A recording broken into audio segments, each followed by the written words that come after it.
Elena, welcome to the Essentially You podcast. Girl, I think this is the first time you are on the show. I'm so excited.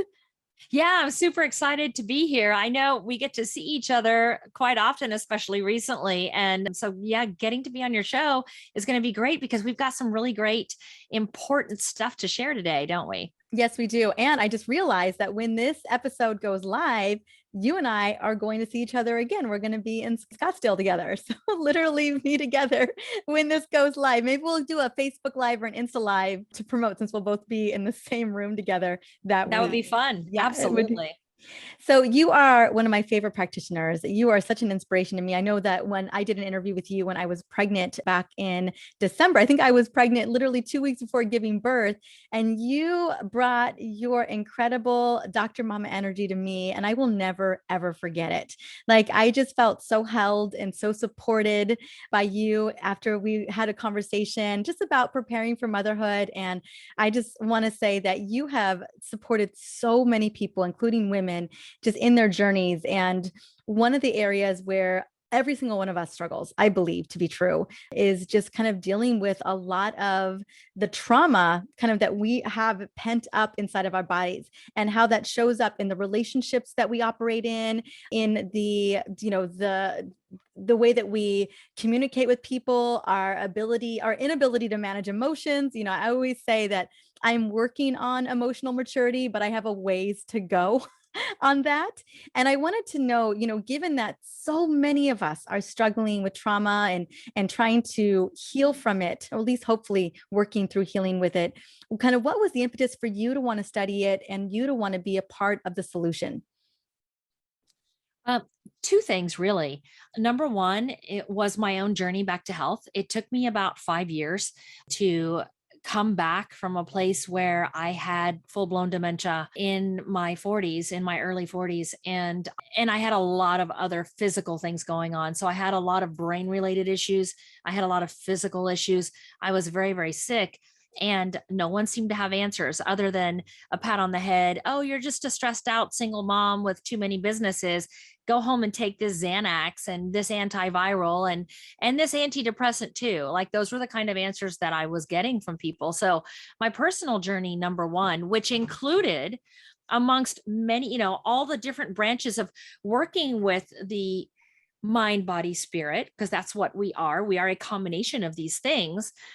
Working on my own traumas, learning how to process emotions, learning about how that had driven me into illness. That was, a part of it. And then number two, all of the work that we do with clients around the globe who are really, really sick, whether it's, a chronic issue, meaning they've been sick for a long, long, long, long time with whatever the diagnosis is, or multiple diagnoses are, or if it's a mental health or brain related condition, we find that there are many underlying causes that can make people sick and not allow them to fully heal. And unresolved trauma and unprocessed emotions are one of them.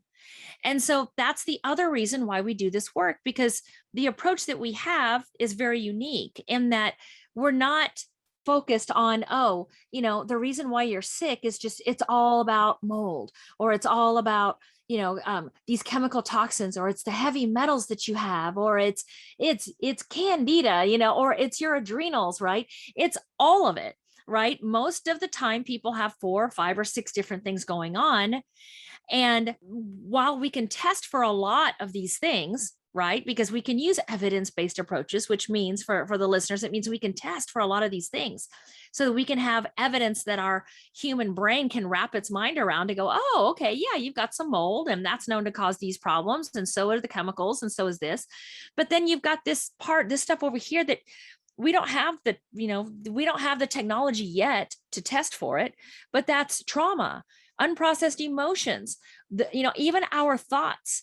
Those are super powerful and can either be the reason why we get sick or the reason why we can't heal. On the contrary, it can be the reason why we do heal and the reason why we can stay healthy. And so, for the reasons of being able to help others and having the personal experience of that myself, that's why I do what I do now. And that's why we're going to be talking about trauma and emotions today. And, one of the things you spoke into is that we do have a lot of testing for toxins and for mold and for heavy metals and for gut issues. And when we were having this conversation last week, I was talking about how, like you had mentioned, this is an intangible. We don't have a way of measuring this. And we don't necessarily have a way always of measuring the expression of how trauma shows up in our lives, how we can get stuck in loops. Maybe we can be dating the same exact person over and over again, or maybe we're a crazy people pleaser, or we are constantly stuck in addictive habits, right? That are self-soothing and placating us just to kind of get through the day. And trauma can play a role in all of that. And given how kind of diverse trauma can show up, can you talk a little bit about what is trauma? How can we identify if we are dealing with it? That's really, really great. First, let's talk about what is it? Because this is really important. And we're going to dive heavy into this in our 5-part series on mastering trauma masterclass that we're getting ready to have, that we're getting ready to launch in October. We'll talk about that in a minute. But first, we want to understand, like, what is trauma? There are actually, believe it or not, there are different definitions of trauma. The older, what I will call the outdated or archaic model of what the definition of trauma is, that it's rooted in the event itself. So for example, let's create an event. Someone is in terrible car accident. Okay. So they have trauma after that. Some people may say that the trauma was the event itself. It was the car accident. We call that a more archaic model of the definition of trauma, because we understand that it's not the event itself that is the trauma. It's the perception of what you believed happened and how you subsequently handled that event in your mind. That is where the trauma lies. It's how you perceived the event. That's why, for example, you can have soldiers, 5 of them could be in a military vehicle that gets shot at, or they end up hitting some sort of a bomb or something, right? And all of them get injured. 3 of them come away with massive trauma from the injuries, like they have PTSD, they're traumatized, they're living in fear, they're having panic attacks, they're having all these flashbacks, they're having all this stuff.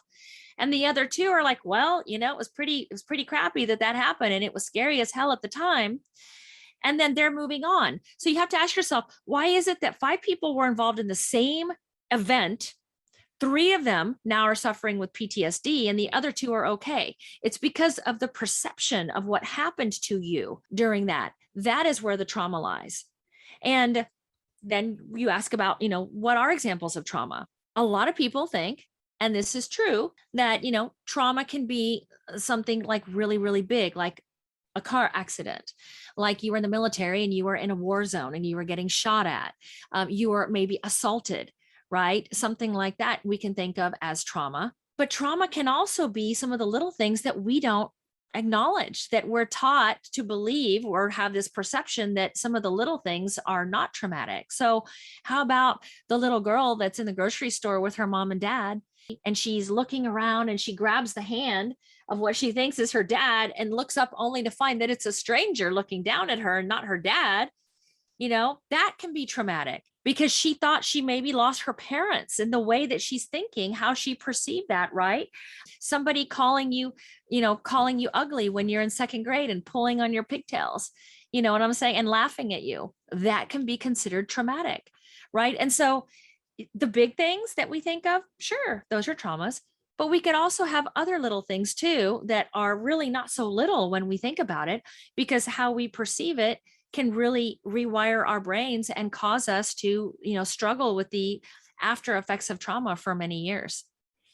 So really importantly, it's how we perceive that event, and how we perceive that event moving forward in our lives can really be the trauma. And then can we talk a little bit about how does trauma manifest? How can it make us sick? Because I know so many of us, especially when we're talking about adverse traumas, pretty big ones, the big T's, that it can really rock us for many, many, many years to come. That's such a great question. And, trauma experts have been talking about this for many years, how trauma can lead to disease and sickness, chronic stress that can be secondary or as a result of trauma. right? Where people are in fight or flight all the time, always worried all the time, just stress all the time. We know stress can kill. But guess what? We actually have studies to show that now. In fact, there was a recent Harvard study that talks about how trauma can lead to disease. And there are many studies outside of just the Harvard study that show that even people who experience trauma as children tend to show on all of the statistics, they show higher incidences of chronic disease because they've been carrying that trauma. Right. And so we're going to be diving into that in our 5-part series where we show all kinds of different studies on how trauma can make people sick because it changes our biology, it changes our physiology. And when we can deal with the trauma and understand the power of our thoughts and the power of our mind and the power of our belief systems, we can also use the same thing that made us sick. We can use it to heal ourselves as well. The other thing in terms of trauma getting, making people sick and being the cause of illness, and this has also been shown with scientific studies, is that it's so powerful in how it affects our biology, like all of our organ systems and our cellular function. It also affects and changes our genetics and our genetic expression because our body thinks that it has to change for survival. And so that actually will change the genetic expression. The cool thing is that it can work in that moment where you had to survive. It can serve you at that moment, but it's not necessarily serving you for the rest of your life. And then you unknowingly pass it down to your kids and your grandkids and your grandkids, the great grandkids. And this stuff gets passed down. And that's been shown to be it's been shown in scientific studies that trauma can be passed down in the genetics for up to 6 generations.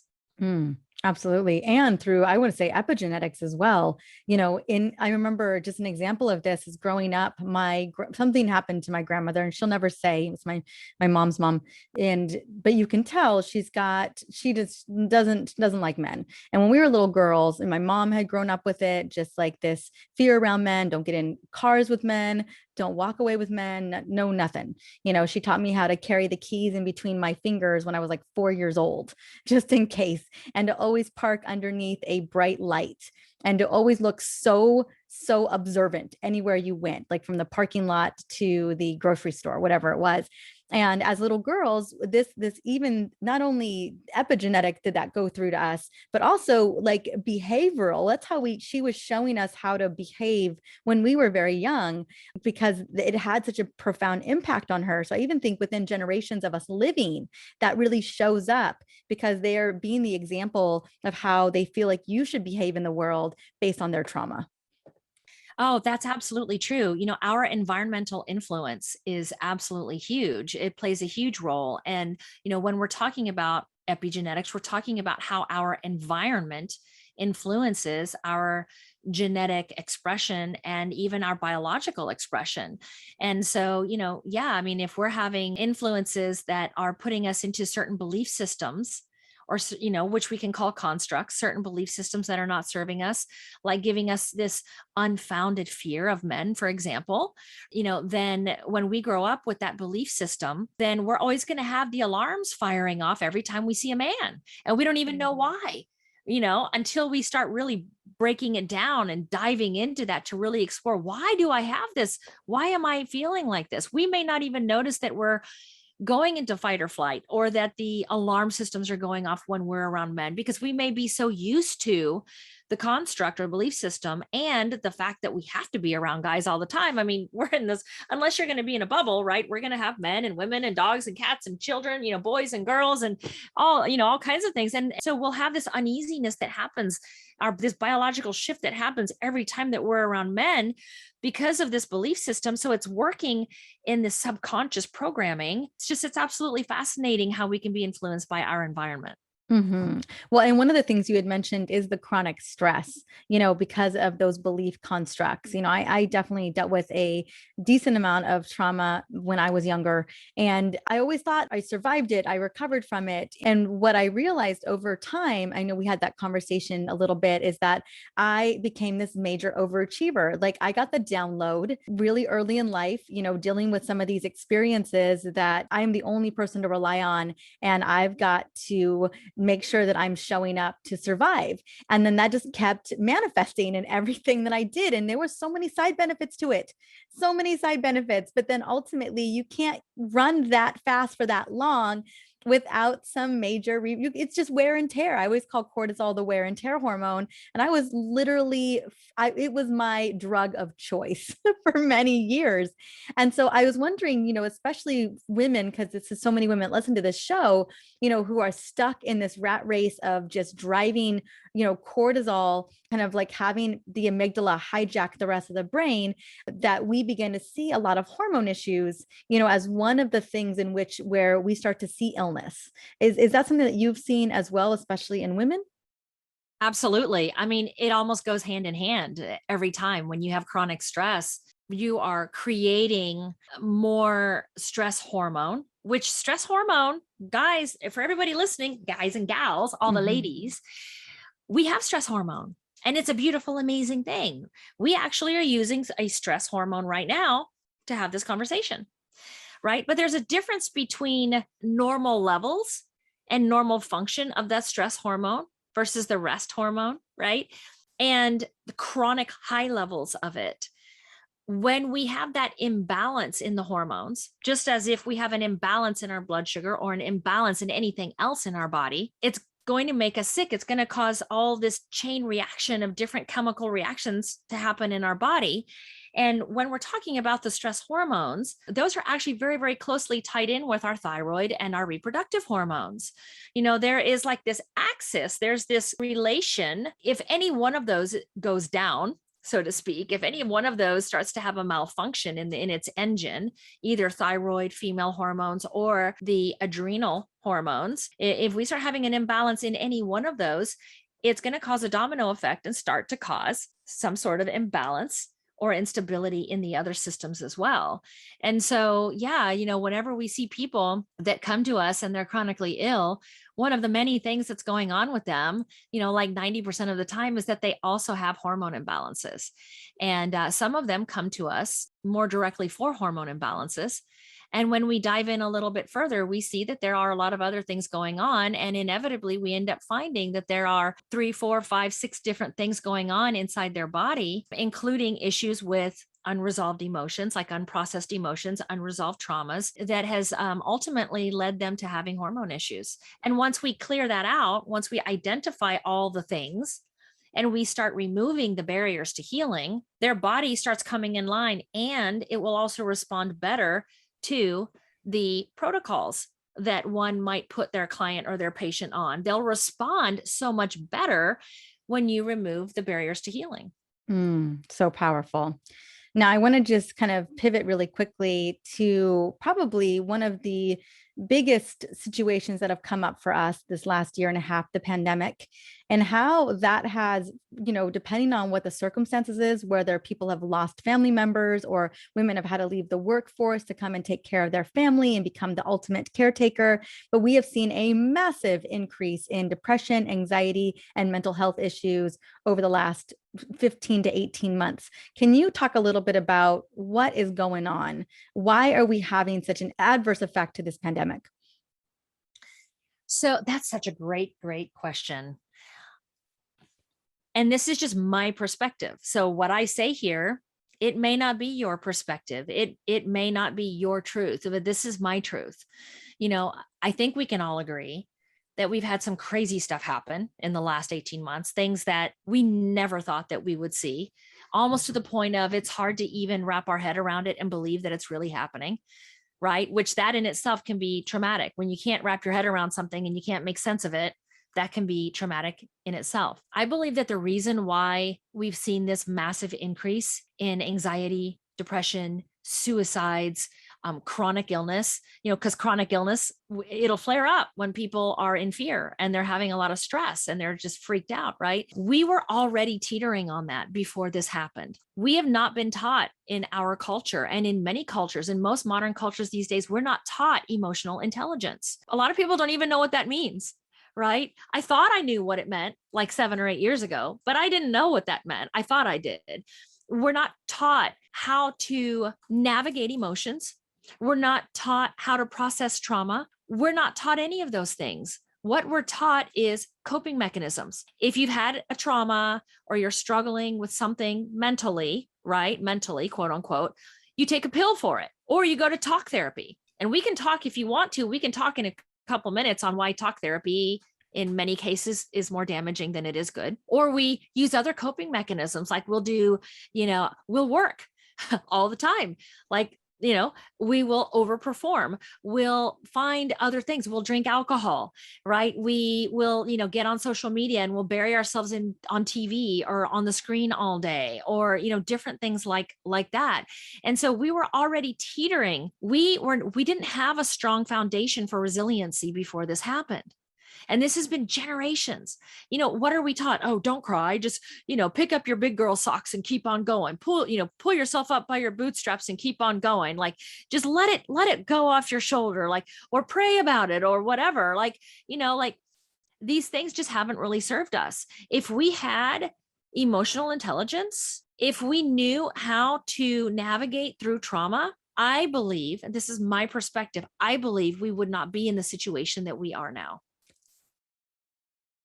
I agree with you 100%. And that's why we're doing our master classes, to teach people what is trauma, how does it affect you, and how, what tools are there out there that work to help people navigate through it, to resolve their traumas, get the learnings from it, so that they are no longer the victim of the event, they're the victor, and to teach people how to navigate emotions and that it's good, even the ones that we've been taught to believe are scary, like be feeling anger or rage as not acceptable. You have to just hold it in, no, we have rage parties over, some of our groups will have rage parties. We get in a safe container where we can express ourselves and allow it to come out. If it's shaking our body, if it's crying, if it's screaming, whatever it is, we get in a safe container to allow it to move through our body, much like we would allow a little 2-year-old. Like my grandson will allow him to, when he gets upset because he wanted to eat more watermelon, but you know what? I'm not going to give him any more watermelon until he eats his dinner because he needs some protein. And what does he do? He throws himself on the ground and he's having rage. He's screaming and he's so mad.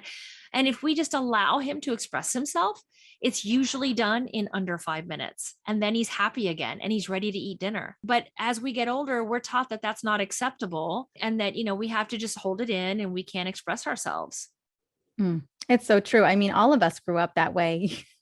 Because we just didn't know. No one knew. We weren't taught about, again, emotional intelligence, how to express those emotions, how to be able to kind of work through them, especially as children. We're told to just to, like you said, just suck it up and move on. I know that was definitely a lot of the lesson I heard when I was growing up. And, it's no wonder so many of us are disassociating, as you mentioned, either on social media or through food or through martinis on at night or whatever that is, to kind of just check out, because that's probably a lot of what we did when we were younger. We would just check out. We don't know how to process it, right? It's too much for the nervous system. The nervous system doesn't know what's going on, so we check out. So let's dial in on check out. What does that mean to check out? Because a lot of people think they're just checking out mentally. I'm checking out for a little while. I'm going to watch this movie, or I'm going to have this drink, or I'm going to do whatever. But a lot of us check out of our bodies too. Oh, yes, absolutely. We don't know we're doing it though, do we? We don't know that we've literally checked out of our body. Why have we done that? We've checked out of our body. We're outside of our body because that allows us to not have to feel. We don't feel what's happening. We don't even hear what's happening. That's a great example. I went through that myself. And in the last year, I've really started to experience what it feels like to be in my body. You've heard me talk about this. I didn't even know that I wasn't in my body until I was. And, it's hard to explain that to somebody who hasn't been through this type of work, right, Mariza? But like a really good example would be when I started becoming more aware of the coping mechanisms that I had used in my entire life to cope with all the stuff that's happened and to cope with I got very good at burying the emotions, like the ones that where if I felt sad, or if I felt sadness or grief or depression or anxiety or even anger, I got really good at I'm the master at this. Shut it down. I just shut it. And it took years for me to learn how to do that. But when I did that, I also couldn't feel joy anymore. And I didn't realize that for a while. I got very flat. It was almost like I was on medications. I was like this, riding very, very flat. Because if you don't allow yourself to feel what some people would call the negative emotions, I don't like to call them negative. That's a construct. That's a belief system. Those are not negative. They might be a dense, a little heavy, right? But if you can't allow yourself to feel those, you're not going to allow yourself to feel the joy and the happiness and the giddiness and the gratitude and all of those types of things, right? It's so true. Like we don't even recognize that so many of us, it's like you said, a flatness, a blahness, just kind of, again, just not feeling well resourced either, just kind of going through the motions is what it feels like so often for many of us. And then, and then we're surprised when we begin to see an upcrop or an uptick of chronic conditions that begin to show up for us. And it's all interconnected. Elena, when you walk people through this process, one of those steps is really feeling those emotions, right? And not just kind of trying to suppress them as much as possible. But how do you help people manage feeling triggered? I feel like all of us, we're in a triggered culture right now. Yes, we are. Yes, we are. That's such a great, great, great question.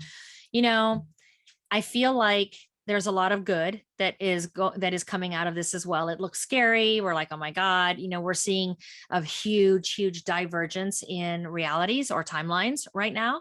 It's very, very stark. Like you've got this side or this side.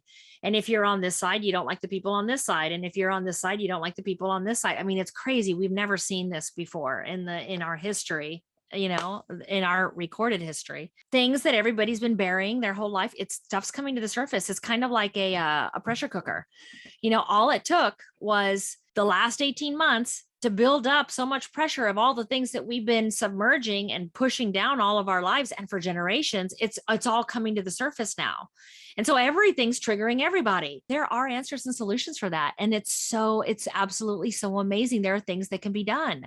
There are different types of therapies that can be done to help people find what the root trigger was, that once they resolve that root trigger, like the root event that's causing all the triggers, once you can identify what that root cause was, change your perspective on that root cause event and get the learnings from that root cause event, now you are no longer in effect. You're at cause now. In other words, you're no longer the victim, you're the victor.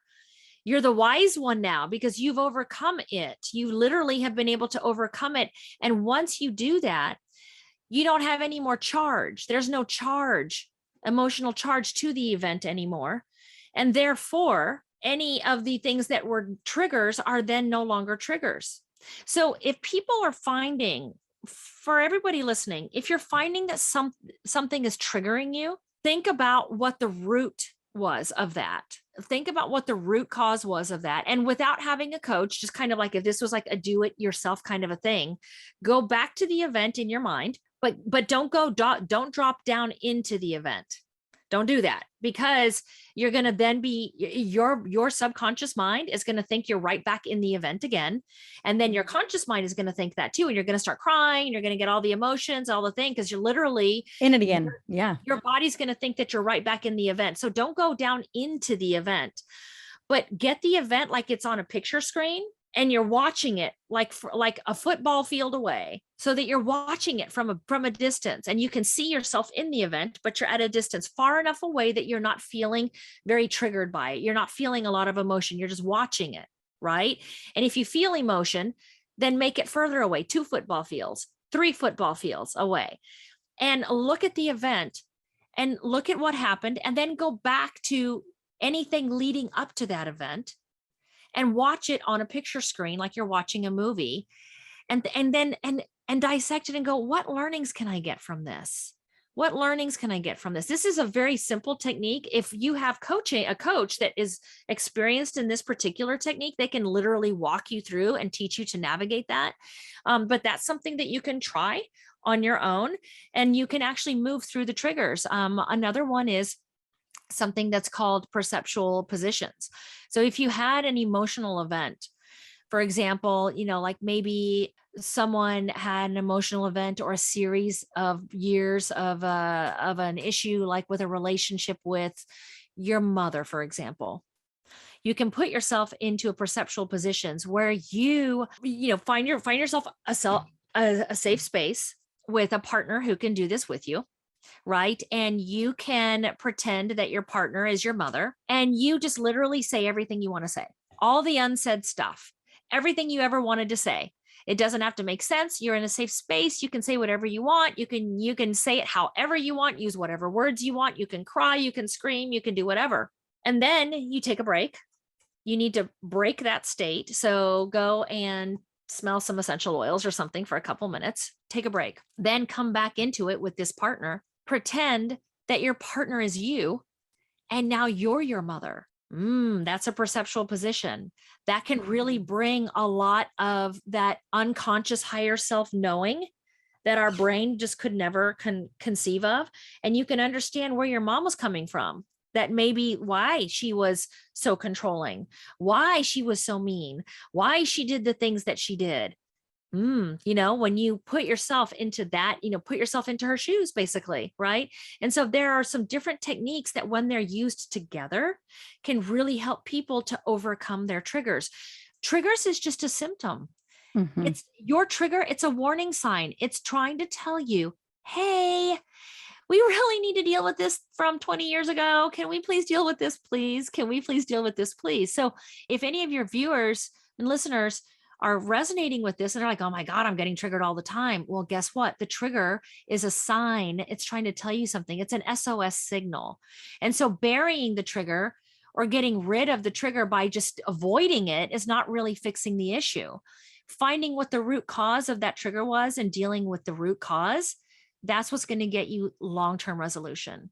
That's so powerful. Yeah. And I bet everyone's like, oh my gosh, I got triggered today.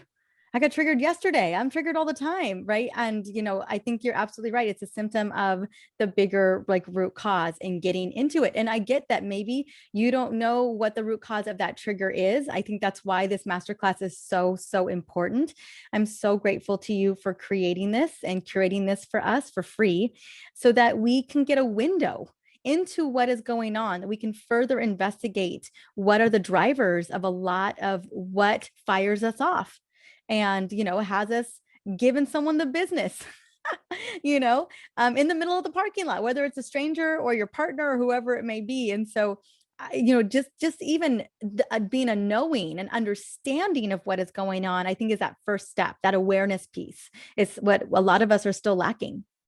Exactly. And that's what we're going to be talking about, is just bringing awareness to this, because, many years ago, I really didn't even understand how that was making me sick. I can look back now over the course of time, over the course of time, we can always look back and connect the dots. Right.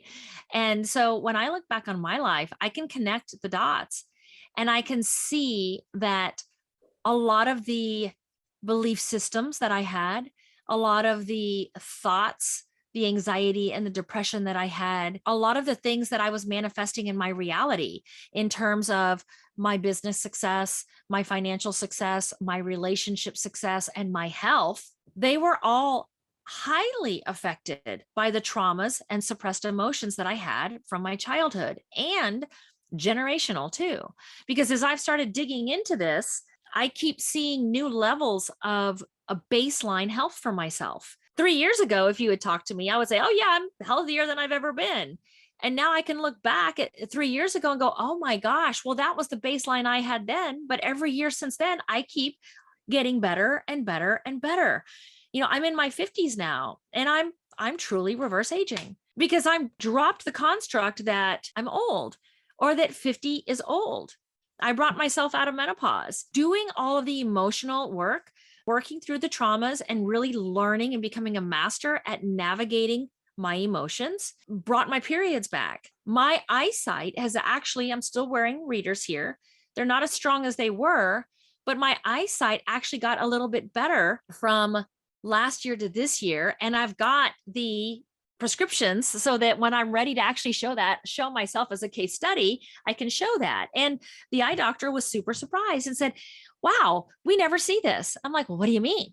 And she said, well, once the eyesight starts going with age, which is normal, that's a construct because she said it's normal. And I've decided I'm not going to be in that belief system anymore, but that's her belief system. And she says, once that starts happening, it usually gets a little bit worse year after year. Like it just gets a little bit more. And that's just a normal part of aging, which again, I don't believe that. I've decided to drop that belief. And she said, so I want to know, what are you doing? And I said, well, I'm doing a lot of emotional work and trauma work. And I've decided to drop the belief system that because I'm getting older, that my eyesight's going. And she says, well, I've never seen this before. That's amazing. Love it. I love it. You're right. There's so much that the constructs that we just believe into, the stories that we buy into. And so many of those stories, like I had never thought about, like when I had been in my trauma, you get these little downloads, if you're a child who was abused and you're protecting your sibling, all of a sudden, like you're the protector and everything is riding on you and you better show up. And that little download happens to your 5-year-old self, and best believe that's going to be the download that you're going to hold on to unless you choose to get rid of that belief construct, because that was the story that saved you then, probably isn't serving you today. Exactly. And you know what? Our belief constructs predetermine what our behaviors are going to be. And so that's another thing that as we teach this in our 5-part series, if you really want to understand how to change a behavior, willpower alone, that's why most of the time it doesn't work to change a behavior, is through, either force or, like trying to force yourself or force it on another. What you have to do is understand their programming. What is their belief system that's causing them to have the particular behavior? Mm-hmm. When you can dive into that and understand what it is, like the lenses that they're looking at the world and themselves through, when you can get a picture of what that is, then you can go in and you can say, well, let's clean up these lenses. Actually, let's put a new set of lenses in. I'm popping the new set of lenses in. Now we're going to put it on. Oh my God, the whole world looks different. I look different. Oh my gosh, this is a totally different reality than what I thought. That's what happens when you change your perception, when you change the lens. And when you change the perception, the reality changes, the behaviors change. Your health changes, your body can heal, your finances change. You know what I'm saying? So if you were struggling with finances and you've always been struggling, guess what? We never want to hear this in the beginning. It's painful to hear. We create our own realities. If you're struggling financially, you've created that. And you did that so that you could learn. It's a lesson and it's okay, right? If you're struggling with bad relationships over and over and over again, take a look back. Have you been in that vicious circle? Have you been on the hamster wheel? 20 years later, you're still in crappy relationships? Oh my gosh, whether it's personal or with work or with your friends or family, if you've been going through that your whole life, you determined that. And you also have the power to change it.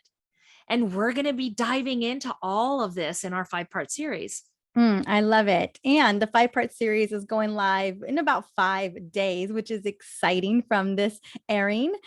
Dr. Elena, anything else that we should know about the 5-part series, besides the fact that it's free? So we're going to have the registration link inside of the show notes for this episode. I highly recommend, if anything you're hearing today is resonating with you, whether it's the triggers or you find yourself in that spiral, or you're disassociating and checking out, these are the types of things, or you're feeling just beyond unresourced, exhausted, chronically stressed, most likely there's some major, there's some trauma underneath that's driving that behavior. It is definitely time to at least create some awareness. And I think that's the first thing that this masterclass is going to do. That's exactly what it's going to do. This is a 101 introduction to trauma. And each day we're going to dive in on a different aspect of it. So in day 1, we're going to be talking about what is trauma and how does it affect the body? And we're going to show scientific studies on it. We're also going to show some case studies. And then in day 2, 3, 4, we're going to dive into all the different aspects of trauma and how it rewires the brain, how it literally rewires the body. Like it's like a hard drive. And when we go through an experience and we perceive it in a certain way, it literally rewires our entire body. It's fascinating. And I'm going to show you guys how this happens. And then as we get towards the end of the 5-part series, I'm going to show you guys how we can unravel that. And we can use the same things that drove us into dysfunction in every area of our life. once we master and understand how powerful that those tools are that are within us, then we have the power and the know-how and the awareness to use those powers to actually undo all the mess that we did and literally create a new reality in our health, with our finances, with our relationships, with everything in our life. I love that. Oh, this feels so good. Well, as I mentioned before, the link for registering for free, and I would do that right this second because it's coming up in just a matter of days, so that you are ready. It's going to be in the show notes. And Dr. Elena, it's such a pleasure to have you on, my dear. I'm so grateful to get to showcase this beautiful project that you've been working on. I know you've poured your soul into it. Anywhere else you want us to plug in? We need to go do the registration, but anywhere else you want us to go and check you out? I would just say do the registration, and then if you want to join when you register, you'll also get an opportunity to join our Facebook group if you want to do that as well. So yeah, just go ahead and do that and just join us. Don't miss this. Share it with your friends. You're right, Mariza. We have poured our heart and soul into this, and I know that all of you are going to come away with some tools that you can use for you and your family. So powerful. Thank you.